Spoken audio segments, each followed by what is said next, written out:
आपने surgical strike किया, आपने बालाकोट किया, फिर ये पहलगाम हुआ, तो आपकी डिटरेंस की पॉलिसी नाकाम साबित हुई, कश्मीर की पॉलिसी नाकाम साबित हुई, 370 हटा दिया आपने एक रियासत को यूटी बना दिया, और उसके बावजूद भी दहशतगर्द वहां पर पहुंच गए। तो और अफसोस मुझे इस बात का होता है मैडम कि पाकिस्तान को हम जानते हैं, पाकिस्तान और इजराइल इस पूरी दुनिया में एक फेल्ड स्टेट है, और पाकिस्तान के आर्मी चीफ को, जिससे हमारे स्ट्रेटेजिक रिलेशनशिप, इसको अपना दोस्त कहते हैं, उस देश का प्रेसिडेंट उस शख्स को बुलाकर खाना खिलाता है अपने साथ, जिसके भाषण से हमारे लोग मारे गए थे। तो क्या आपकी खारजा पॉलिसी कामयाब हुई? आप देख लीजिए। अच्छा, हमारे देश में एक ऐसी तंजीम है जिसका वजूद नफरत की बुनियाद पर और मजहबी अज़वियत को फैलाने के लिए बनाया गया। उनको तकलीफ है सेकुलरिज्म से, सोशलिज्म से, मगर हमारे संविधान के प्रियम्बल में लफ्ज सॉवरेन है। सॉवरेन का मतलब यह है कि हम खुद मुख्तार हैं, हम हाकिम आला हैं, हम अपने मुल्क के मुकद्दर का फैसला करेंगे। एक गोरा व्हाइट हाउस में बैठकर भारत की सीज फायर का ऐलान करेगा? यह आपका नेशनलिज्म है? अफसोस होता है मुझे सर। मैडम मैं आपसे पूछना चाह रहा हूं कि अगर एक चचा सैम ऐलान कर रहे हैं तो हमारी फौज पर क्या असर पड़ा होगा, हमारे उन पायलटों पर क्या असर पड़ेगा जो नहीं मालूम कितनी ऊपर आसमानों पर भारत की हिफाजत कर रहे हैं। वो नेवी का सिपाही जो समंदर में खड़ा हुआ है, उसको यह नहीं मालूम हो रहा है कि मेरा प्रधानमंत्री ऐलान नहीं किया, एक गोरे ने ऐलान किया। बड़ा ये आपके कैसा होगा ये? मैडम मेरा सवाल हुकूमत से यह भी है कि हम कोई एडवर्सेरियल कंट्री नहीं है अमेरिका के लिए, हम दोस्त हैं, स्ट्रेटेजिक रिलेशनशिप है, क्या क्या एग्रीमेंट हमने साइन नहीं किया, तो क्या ये दोस्ती निभा रहे हैं? मैडम मैं हिस्टोरिकल एग्जांपल दे रहा हूं, क्रुश्चेव और टीटो। क्रुश्चेव ने दबाव डाला, टीटो ने कहा मैं नहीं मानता, मैं नैम ज्वाइन करूंगा। मैडम फ्रांस और यूएसए, डिगोल को जब यूएसए ने दबाव डाला तो डिगोल ने कहा कि तुम दोस्त हो मगर हमारी खारिजा पॉलिसी आजाद ना है। मैडम वहीं पर आप देखिए गुजराल साहब, जिसको कहते सबसे कमजोर थे, वजीर आजम थे, उन्होंने बहादुरी का मजारा कि रिफूलिंग करने नहीं दिया। वियतनाम 20 साल यूएसए लड़ा मगर झुका नहीं, और हम उनको बोल भी नहीं पा रहे, हम तो कोई दुश्मन मुल्क तो नहीं है अमेरिका के, ये आपको समझने की जरूरत है। और मैडम यहां पर वजीर खारजा ने कहा वो चीन गए, डिप्टी चीफ ऑफ स्टाफ ने कहा कि चीन के इक्विपमेंट एक लाइव लैब था हमारे उनके लिए। क्या आपने कहा चीन को कि तुमने क्यों दिया पाकिस्तान को हथियार? आप नहीं कहे। और मैडम आप जानते हैं कि रक्षा मंत्री ने कहा कि स्विफ्ट एंड प्रोपोर्शनेट, तो फिर जो इंडोनेशिया मिलिट्री अटैचे ने कहा कि हमको कहा गया मत मारो, हम सेल्फ डिफेंस में भी नहीं मार सकते थे पाकिस्तान को। और अगर आप ट्रंप के बयान को गलत कह रहे हैं कि 5 एयरक्राफ्ट नहीं गिरे, मैं यकीन करता हूं आपकी बात का, आप हमारे पायलट्स को कमेंट करिए ना, हमारे पायलट्स को कमेंट करिए कि हम अपने पायलट्स की तारीफ करते हैं, आप वो भी नहीं करना चाहते। दुनिया के किसी भी नेता ने भारत के ऑपरेशन रोकने के लिए नहीं कहा।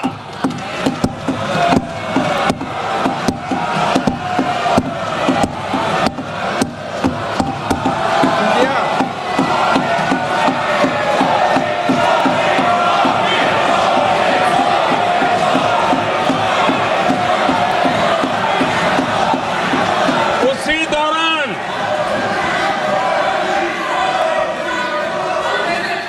9 तारीख को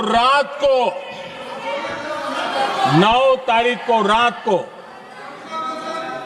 अमेरिका के उपराष्ट्रपति जी ने मुझसे बात करने का प्रयास किया। वो घंटे भर कोशिश कर रहे थे, लेकिन मेरी सेना के साथ मीटिंग चल रही थी, तो मैंने उनका फोन उठा नहीं पाया। बाद में मैंने उनको कॉल बैक किया, मैंने कहा कि आपका फोन था, 3-4 बार आपका फोन आ गया, क्या है? तो अमेरिका के उपराष्ट्रपति जी ने मुझे फोन पे बताया कि पाकिस्तान बहुत बड़ा हमला करने वाला है, ये उन्होंने मुझे बताया। मेरा जो जवाब था, जिनको समझ नहीं आता है उनको तो नहीं आएगा,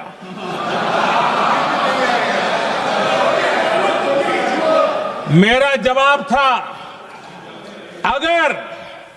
अगर पाकिस्तान का ये इरादा है तो उसे बहुत महंगा पड़ेगा।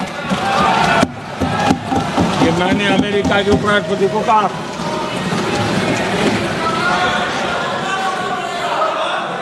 अगर पाकिस्तान हमला करेगा तो हम बड़ा हमला कर करके जवाब देंगे। ये मेरा जवाब था। और आगे मेरा एक वाक्य था, मैंने कहा था, हम गोली का जवाब गोले से देंगे। ये 9 तारीख रात की बात है और 9 रात में और 10 सुबह हमने पाकिस्तान को सैन्य शक्ति को तहस नहस कर दिया था। और यही हमारा जवाब था, यही हमारा जज्बा था। और आज पाकिस्तान भी भली भांति जान गया है कि भारत का हर जवाब पहले से ज्यादा तगड़ा होता है।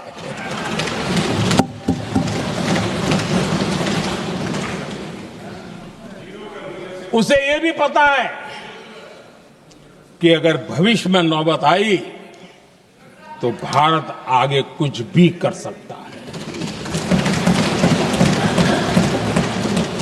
और इसलिए मैं फिर से लोकतंत्र के इस मंदिर में दोहराना चाहता हूं,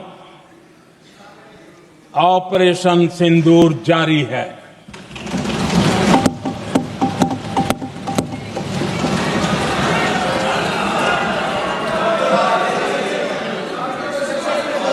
पाकिस्तान ने दुस्साहस की अगर कल्पना की तो उसे करारा जवाब दिया जाएगा।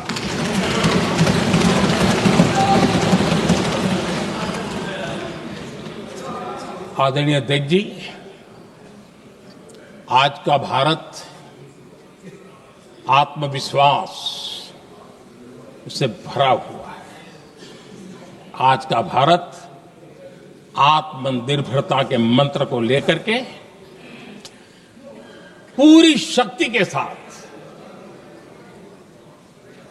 तेज गति से आगे बढ़ रहा है। देश देख रहा है